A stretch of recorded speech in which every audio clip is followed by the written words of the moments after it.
অনেক বছর আগে এক গরিব কাঠুরে পাহাড়ে কাঠ কেটে জীবিকা নির্বাহ করত।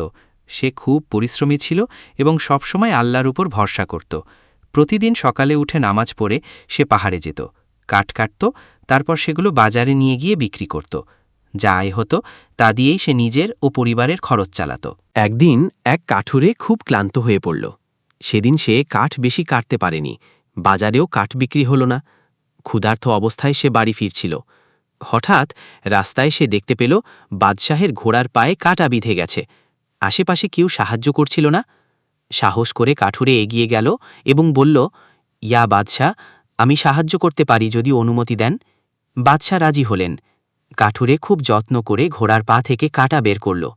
এরপর ঘোড়াকে পানি পান করিয়ে একটু বিশ্রাম দিল। কাঠুরে মাথা নিচু করে বলল, আমি কিছু চাই না, আমি শুধু আল্লাহর সন্তুষ্টির জন্য এটা করেছি। বাদশাহ খুশি হয়ে তাকে বললেন, তুমি কি চাও, আমি তোমাকে পুরস্কৃত করব। বাদশাহ তখন তাকে জোর করে কিছু স্বর্ণমুদ্রা দিলেন।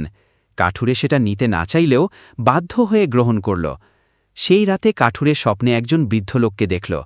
তিনি বললেন, তোমার সততা আর ধৈর্যের কারণে আল্লাহ তোমার রিজিক বরকত দিবেন, কখনো অসৎ পথে যেও না। সকালে উঠে কাঠুরে দেখল তার পুরনো ভাঙা ঘরের এক কোণে মাটির নিচে কিছু সোনা লুকানো ছিল, যা বহু বছর আগে তার দাদার আমলের। সে বুঝল আল্লাহ তার জন্য রিজিকের ব্যবস্থা আগেই রেখেছেন, কিন্তু সেটা সঠিক সময়ে দিয়েছেন।